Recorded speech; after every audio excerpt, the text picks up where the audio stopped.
Hey guys, welcome back to the channel. I'm Mike. This is Wog. We're doing a little something different tonight. As you can tell, we're outside my backyard in the beautiful Annapolis Valley, Nova Scotia. I got the Bay of Fundy at my back, and I got the Acadian-made dikes in the front. Uh, I like to do a lot of my adventuring on the dikes. It's like a Arctic tundra out there in the middle of the wintertime. It's something beautiful. We'll do some videos. We'll show you. It's immaculate. So let's get to the point here.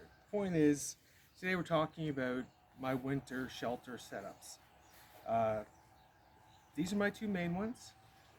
This side I have my AquaQuest Defender. It's a 10 by 13. I got it set up at tarp temp right now. This is one of my favorite setups of all time. Not so great in the summer months, but in the winter months and in the heavy rains, this is what I go for. I like the classic tent shape idea because it holds heat in the winter time. I will say, yeah, I have a rather large opening going on here. I have this set up 13 this way, 10 this way. I actually normally do it the other way and double pole the inside with trekking poles. And I like to lay it on one side, and I like to bring my beautiful poke sled, and I use it as a door, just to protect me from not a lot of wildlife. We get a lot of coyotes out there on the dikes, and there's geese, and it's just it makes me feel better, honestly. That's the best way to put it. So let's stick with the theme here. On this side, this is a One Tiger setup. I like their gear, guys. I can't lie. It's cheap, and as their slogan says, begin with good gear. It's good gear. It's not the best gear. It's not great gear. It's good gear for the value. Honestly, this is two Tenseformer ponchos hooked together, and inside I have the Solo bug net with the bathtub floor. As you can see, I have a Thermarest Z-Light in there, which is great because one side of it's shiny and the other side's not. I have the shiny side down. So during the winter months, obviously I turn that around and reflect it up to myself. I have a bushcraft mat in here. Why am I showing you that? Because it makes a beautiful little chair. You can check it out on their advertisements and stuff. It does. It makes a nice little comfy chair with the pattern. I keep all this in a One Tiger stuff sack. Why? Because the little stuff sack matches my Molly gear quite beautifully. Quite beautifully. That's my dog in the background. She hates people. She wants to go live in the wilderness permanently. Alright, let's get some of the features about both these things. I know I like to stick with the surplus. As you can see, I'm wearing some. Guys, this is a beaut. This is a Gen 1 ECWCS Gore-Tex coat. Isn't she a beaut? You have a couple Velcro button pockets here for your admin up here. One long inside pocket here that actually fills this whole void out. You have your storm flaps. Button her down, hunker her down. You got your Gore-Tex pants on. You got your layers on. You got your ninja suit. You got your waffle top, and then you got your fleece. You are not going to get cold. I'm not wearing that right now. What am I wearing? I'm wearing my custom made by Morris sweater here in Kempville. This is 60% wool, 40% polyester for the strength. I know you purists love your 100% wool. The shit breaks, okay? Mine breaks. Some of my wool sweaters, they all have holes in them. This seems to be lasting me a lot longer. And I don't mind the touch of wool to my skin, and I like to sleep in this. I find if you're going to sweat, you're going to moisturize. Wool is great because, again, it stays warm when it's wet. So it's the perfect thing to mix out with my MSS and my layering system. I'll tell you how I like to do it. I like to wear my ninja suit, which is level 1, throughout the day in all my gear, and I leave my level 2s for nighttime for sleeping. I find your level 2s with a wool sweater on and maybe your fleece pants, and you're gonna have a nice cozy sleep. Let's get back to the shelters. Like I said, this is an AquaQuest Defender. This thing is 30,000 millimeter waterproofing, not water resistant. The One Tiger's over here, it boasts an 1800. So there's quite a difference there. This is probably one of my favorite pieces of kit. Every bug out bag should have a high quality tarp in it. Really, guys, save your money, buy a high quality tarp. This tarp cost more than that entire setup you've seen over there did nowadays. That's just the honest God matter of the thing. Inside, you have my beautiful girlfriend slash assistant here. As you can see, I'm on a knee. I got room. Lots of space, right? On the ground here, I have my MSS without my Gore-Tex bivy. Why? This is an AquaQuest Ferro bivy. I like it. It's a third the weight of my Gore-Tex setup, and it's more, it feels more waterproof for some reason. In the winter months when there's snow on the ground, I like a ground sheet, my Z-Lite. I usually use a Scout 3/4 inch, 1 inch sleeping pad. This year I did purchase 10.2 R value sleeping mat, and we'll have it out. But I like, this is my light setup, so to speak. The tarp is not light, guys. She's heavy duty. Worth every pound, honestly. These Ferro bivvies are extremely light and durable. It unzips on the same side as the MSS does, which is great. Over here I have, oh, and we'll talk about the stuff sacks of these two things too. This is the one for my tarp. As you can see, she's got webbing going down the side. It correlates perfectly with the moly webbing on my patrol pack. It's vented on the bottom for drying. The bivvy itself actually has a loop on the bottom to hang it up and dry it out. What I like about AquaQuest products is they're made in Canada, they're tough. Beautiful stuff. This is the one to the Ferro bivvy. As you can see, it's the same. I know some of the newer models don't have these particular stuff sacks. I'm glad I got this when I did. But yeah, there's not a lot to say about that. They're stuff sacks. But what is cool is they fit perfectly inside of a Moly 2 waist pack. That's cool. That means I can attach it to any bit of my gear I have, and it looks cool. It's safe and protected inside the Cordura. What else I have here? This is my kit. Obviously all my lines are being used up right now. Well, there's some in here still, and I got extra pegs, and these are orange screws. These are great in the snow. They're great in the sand, and they're strong. I also have some night eyes, different kinds of carabiners, and some different kinds of slides. Just make yourself one of these kits, guys. You know, you don't keep it with your particular setups, you just keep it in general and carry it around with you.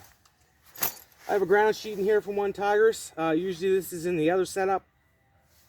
During the snow months, I like sleeping in the snow, so I just keep it tight. I just have a trekking pole holding it up. I keep one close to me for animals and whatnot. Obviously I'm using two when I'm wandering around. But that's enough about this. As you can see, I got lots of space. Spot to hang my radio. I like to listen to jazz at night for some reason. I don't even like jazz. Moving on over here, it's my Polk sled. It's an E-Trex 60.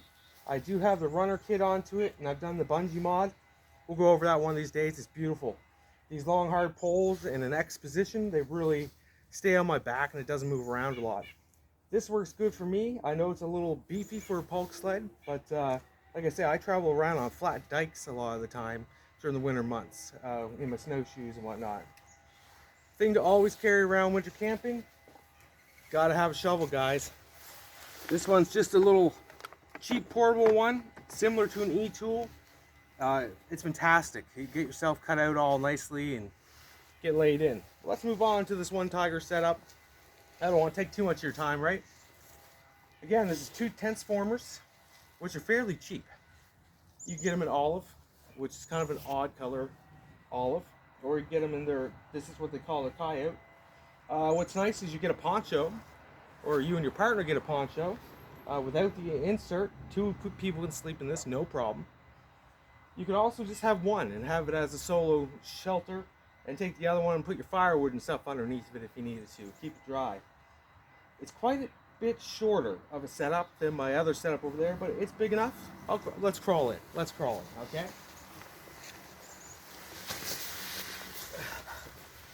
I can sit in here, and you'll see back, if you look at some of my other shorts, I'm in here. And what I like about this is when you zip open this door, you can cook right here. I like being able to cook a coffee. That's, I live for coffee, honestly, guys. I usually have a little mat so nothing gets burnt or anything like that, but the clearance is here. As you can see, the sleeves of the poncho, I have them tape out. Any time that I've had any problem with water with this thing was where these sag down. So if you can get this thing nice and taut, it'll probably not do that, but that's been my only beef so far, is that I will get some trickles in those spots. They do create beautiful venting for when you're sleeping at night. You get lots of fresh air. Again, you have places to hang radios and stuff. I like the security of the bathtub floor when there isn't snow on the ground. It's kind of pointless when there's snow on the ground. But I just want to show you how I'm in here. So just so you guys know, you've seen me in there. I'm right around 5'8", walk around about 200 pounds. I'm not a tall fella, I'm a broad fella, okay? I fit in this perfectly. If I was 6'4" and 300 pounds, I think I would go a little larger. This setup over here though, you can be any size you want. And honestly, as you've seen, should I get in there? Yeah, let's get in there.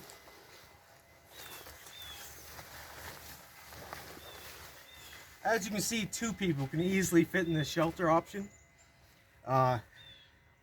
It's cozy, and with my AquaQuest here, I always feel secure from the rain. I have taken this thing out, and whenever there's bad weather conditions, I like to set up and just sleep in the dooryard and test out my gear that way. I test it out in the wild, guys, but it's more fun in a controlled environment, and I've been through some serious snow and thunder and lightning storms in this bad boy. And it's one of my favorite pieces of kit I do own, honestly. How do we feel about this? Does this not look cozy? Like I said, I like to bring my Polk sled and put it directly in front of me there to close off the door some, but I still get the nice window. I love it. I got lots of room behind me for a ruck. This is just beaut. This is great. You can have some firewood down here. Now you guys are looking at me saying, what about hot tenting? Well, I don't hot tent, guys. Why don't I hot tent? Because the dangers outweigh the positives to it for me. The fact that you can die of carbon monoxide poisoning in your sleep, or you could melt something like this over top of you while you're sleeping just because you thought you had it out and you didn't. There's a myth that you sleep with a fire going. You do not. You get it warm, you crawl in. As soon as you open the door, you lose all your heat though. So, you know, that's a luxury thing that people like to do to glorify some camping and stuff. It's not for me a survival thing. This is more of a survival thing. This is more of a winter camping thing for me. I believe in insulation, not exterior sources of heat. Let's get out of here. As you can see, plenty of room for me to get up and around. Sarah's doing a wonderful job following me around here today. Thank you. Welcome. And here we are. Thanks for tuning in today, guys. This was something a little different, I know. For you surplus guys out there, we went over the Gen 1 Gore-Tex jacket. This thing is a beaut, really hard to come by. We've also brought into play the MSS sleep system. And over here I have an MBC bag, a nuclear biological clothing kit or chemical. And what I put in there is a Z-light. If you take a Z-light and fold it up, it fits beautifully in one of these things. That's just a little tidbit information there. And that has some Alice mounts on it, so I can hook it to my Molly 2 ruck. You could hook it to a CFP 90, whichever guys, or an Alice pack, right? So, to sum things up, buy a quality tarp. Buy a quality tarp. Buy a quality tarp. Get used to the feel of wool next to your skin. This will save your life in most survival situations, and it adds comfort to camping, so to speak. Thanks for tuning in, guys. Like and subscribe, and we'll see you next time.